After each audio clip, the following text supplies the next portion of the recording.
რა სიხშირით უნდა ნახოთ ბავშვი განქორწინების შემდეგ. ყველაფერი თქვენს ემოციურ მდგომარეობაზეა დამოკიდებული.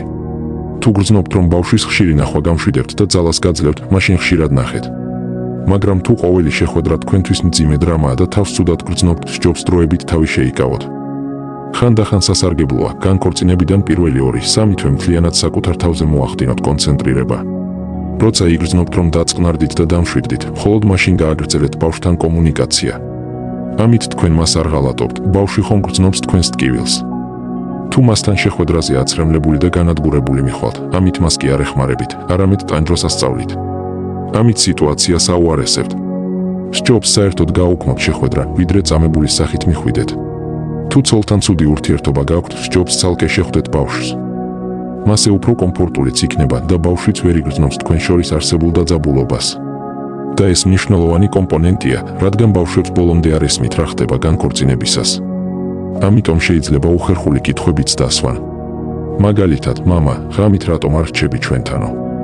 ბავშვი ასე ფიქრობს, თუ დედა და მამა ერთად ჭამენ და სეირნობენ, ესე იგი მათ ერთმანეთი უყვართ. მაშინ რატომ მიდის მამა, რატომ არ ცხოვრობს ჩვენთან ერთად? მას უამრავი ურთიერთსაწინააღმდეგო კითხვა უჩნდება. მე მიმაჩნია, რომ სჯობს ბავშვს მარტო შეხვდეთ ხოლმე, რომ შეხვედრის ეს ფორმატი ჩამოუყალიბდეს და დამკვიდრდეს მასში. ხშირად მეკითხებიან, ღირს თუ არა დღესასწაულებზე ერთად შეკრება. ანუ შენი ყოფილი და ბავშვები.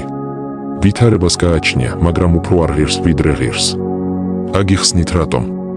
ადრე თუ გვიან ყოფილ ცოლს ახალი მამაკაცი გამოუჩნდება. რის შემდეგაც ეგ საერთო დღესასწაულები აღარ გექნებათ. ხო დაჩნდება კითხვა, რატომ უნდა მიაჩვიოთ ბავშვს ის, რაც მალე დასრულდება? პრინციპში რაც უკვე დასრულებულია. მოდით გულწრფელები ვიხოთ. შენ ასეთი შეხვედრებისგან სიამოვნებას ვერც მიიღებ. იქ მხოლოდ ბავშვების გამო მიდიხარ. და რა უნდა ქნა ასეთ დროს? შეგიძლია უბრალოდ საჩუქარი იყიდო და ცოლის ან კურიერის მეშვეობით გადასცე, ან თუნდაც თავად მიუტანო, როცა პირისპირ შეხვდებით. თუნდაც შეგიძლია ბავშვის დაბადების დღეს სხვა დღეს აღნიშნო. როდესაც ბავშვი ხედავს დედას და მამას ერთ მაგიდასთან, რომლებიც ტკბილად საუბრობენ, მას გამოაქვს დასკვნა, რომ შერიგდით და ყველაფერი ძველებურად იქნება. მაგრამ ჩვენ ხომ ვიცით, რომ ძველებურად აღარაფერი არ იქნება. ბავშვმა შეიძლება შენი და დედამისის ხელი აიღოს და მათი შეერთება სცადოს. და შენ თუ გგონია, რომ ასეთი მომენტები შენს ყოფილ ცოლს გულს მოულბობს და აზრს შეაცვლევინებს, ძალიან ცდები მეგობარო. ჩვენ ბავშვს უნდა მივცეთ გარკვეულობა და მარტივად პროგნოზირებადობა. ამიტომ ცალკე სჯობს მასთან დროის ტარება. ის ნელ-ნელა უნდა შეეჩვიოს ამ ახალ რეალობას. როგორ ავუხსნათ ბავშვს, რომ განქორწინდებით? ყველაფერი არის ასაკზე დამოკიდებული. 5-7 წლის ბავშვისთვის საკმარისი იქნება იმის თქმა, რომ მე და დედამ გადავწყვეტეთ სხვადასხვა ბინებში ვიცხოვროთ. მაგრამ მთავარი ისაა, რომ ორივეს ძალიან გვიყვარხარ და ეს ასე იქნება ყოველთვის. ამ ასაკის ბავშვისთვის მიზეზების ახსნა არ არის საჭირო. თუ ბავშვი იკითხავს, აღარ შერიგდებითო, შენ უპასუხე, მე და დედა ერთად აღარ ვიცხოვრებთ, მაგრამ მე სულ მოვალ შენთან. ერთად ვისეირნებთ, ვითამაშებთ, წინ ბევრი მაგარი რამ გველოდება თქო. ანუ თავიდან ვამბობთ არას, რომ ბავშვს სრულ მოლოდინები არ გავუჩინოთ. შემდეგ კი გადაგყავს რეალისტურ მომავალზე და პოზიტივზე. ბავშვთან შეხვედრისას აუცილებელია ტაქტილური, ფიზიკური კონტაქტი. როცა ბავშვს ეხუტები, მასში გამოიყოფა ოქსიტოცინი და ის თავს უსაფრთხოდ გრძნობს. თუ ბავშვი შენთან სახლში მოდის, მას აუცილებლად უნდა ჰქონდეს თავისი კუთხე, თავისი თარო, კბილის ჯაგრისი, ჯიქა, პიჟამა და სათამაშოები. იყიდე ყველაფერი, რომ ბავშვს არ მოუწიოს ჩანთების აქეთ-იქით თრევა. მხოლოდ ასე გაუჩნდება მას განცდა, რომ ის თავის სახლში მივიდა და არა ვიღაც უცხო ბიძიასთან სტუმრად. მამა აუცილებლად უნდა ერკვეოდეს იმაში, რაც ბავშვს აინტერესებს. თუ შენ შვილს მაინკრაფტი უყვარს, დაგუგლე და გაერკვიე წესებში. მხოლოდ ასე შეძლებ მასთან ერთ ენაზე საუბარს. ასევე ბავშვმა უნდა იგრძნოს თავისი მნიშვნელობა და კომპეტენტურობა. კითხე მას რჩევა იმაზე, რაც შენზე უკეთ იცის. ნუ უსვა მას მხოლოდ ტექნიკურ კითხვებს, როგორიცაა, რა ჭამე და სკოლაში რა ხდებოდა. ემოციებზეც კითხე, დღეს რამ გაგაცინა, რა მოხდა საინტერესო. ტექსტური შეტყობინების ნაცვლად ჩაუწერე 15 წამიანი ვიდეო შეტყობინება. მაგალითად, აი ახლა სამსახურიდან ბრუნდები, შეხედე რა სასაცილო ძაღლი დავინახე თქო. ვიდეო აბსოლუტურად ყოველთვის სჯობს ტექსტურ მესიჯებს. რაც შეეხება უშუალოდ შეხვედრას. იდეალური იქნება თუ ბავშვს პირდაპირ ვარჯიშიდან წამოიყვან, ან თუნდაც სკოლიდან, რათა მშობლებს შორის არსებული დაძაბულობა არ იგრძნოს. ხოლო დამშვიდობების რიტუალი უნდა იყოს მოკლე და პოზიტიური. ნუ დადგები ქალივით ფანჯარასთან სევდიანი სახით. ნუ ეუბნები რომ ძალიან მოგენატრება და მის გარეშე გაგიჭირდება. ეს ყველაფერი არის ზედმეტი დრამატიკოსობა და საერთოდ არ არის საჭირო. და მშვიდობება უნდა იყოს ხიდი შემდეგ შეხვედრამდე.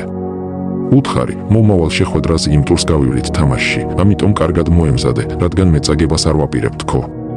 არავითარი ცრემლიანი ჩახუტება. მის გაშვებამდე სადღაც 30 წუთით ადრე უკვე უნდა დაიწყო მისი მიწაზე დაშვების რიტუალი. გადადი 7 ტონზე და დაგეგმეთ შემდეგი შეხვედრა. ანუ შენი მიზანი უნდა იყოს რომ ბავშვმა იგრძნოს არა დანაკარგი, არამედ შემდეგი შეხვედრის მოლოდინი. ჩემი დაკვირვებით ბავშვს უშუალოდ განქორწინება იმდენად არ აყენებს ტრავმას, რამდენადაც იმის დანახვა რომ მშობლები ერთმანეთს ვერ იტანენ. მაშინაც კი თუ ცოლმა გიღალატა, ბავშვის თანდასწრებით უნდა იყო ოსკარის დონის ჰოლივუდის მსახიობივით და ნეიტრალურად უნდა მოიქცე. თუ შენ სიმართლეს ეტყვი, რომ დედამისი არასწორად და უბინძურესად მოიქცა, ბავშვი უბრალოდ გატყდება. მისთვის სიმართლის თქმა მოზარდობის ასაკამდე ძალიან ცუდი იდეაა. მაგრამ კარგი ამბავი კი აქ ის არის, რომ როცა შვილი 18-25 წლის გახდება, ის თავად დაიწყებს ფაქტების ანალიზს.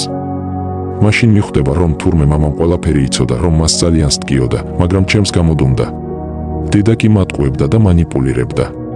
როგორც კი შვილი ამას მიხვდება, შენი ავტორიტეტი სტრატოსფეროში აფრინდება.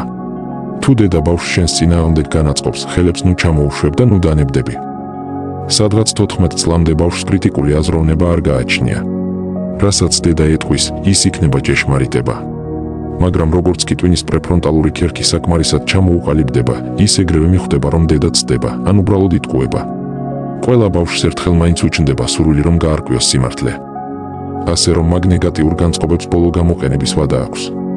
თუ ცოლი ბავშვს შენს წინააღმდეგ განაწყობს, ერთადერთი რაც დაგეხმარება არის ახალი ურთიერთობა სხვა და კარგ ქალთან.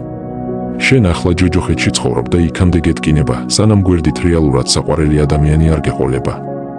ამის ალტერნატივა უბრალოდ არ არსებობს. თუ ცოლი მხოლოდ მაშინ გირეკავს, როცა რაღაც სჭირდება, საავადმყოფო დახმარება და ასე შემდეგ. შენ კი თავს გამოყენებულად გრძნობ. აქ უკვე არჩევანი არის ცუდსა და უარესს შორის. თუ ქალი არაადეკვატურია, ნუ გაამწვავებ ურთიერთობას უშუალოდ ბავშვის უსაფრთხოების გამო. მაგრამ თუ ის უბრალოდ თავხედია, მაშინ მხოლოდ უკიდურეს შემთხვევაში შეგიძლია დაეხმარო. თუ სიდედრი ბავშვებს შენზე ცუდს უყვება, ასეთ ადამიანთან ლაპარაკს აზრი არ აქვს. ბავშვებს უთხარი, ჩვენში დარჩეს და ეტყობა რომ ბებო ძალიან ნერვიულობს და რაღაცები მოეჩვენა, ყურადღება არ მიაქციოთ. ამით მათ აღქმას შეარბილებ. როგორ უნდა მოვიქცეთ რომ ყოფილმა ცოლმა იგრძნოს შენი დაკარგვა? ბავშვების თანდასწრებით იყავი მხიარული და პოზიტიური.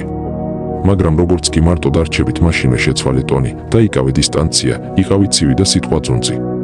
ეს კონტრასტი მას დაანახებს, რომ შენთვის მხოლოდ ბავშვებია მნიშვნელოვანი, ის კი აღარ. ამ ლექციის დასასრულისკენ კი მინდა გითხრათ შემდეგი. ნომერ პირველი რაც უნდა გახსოვდეს, კაცი არსად აღარ გეჩქარება. ამიტომ ნაჩქარევ გადაწყვეტილებებს ნუ მიიღებ. 7 ჯერ გაზომე და შემდეგ გაჭერი. გრძელვადიანად და გეგმე.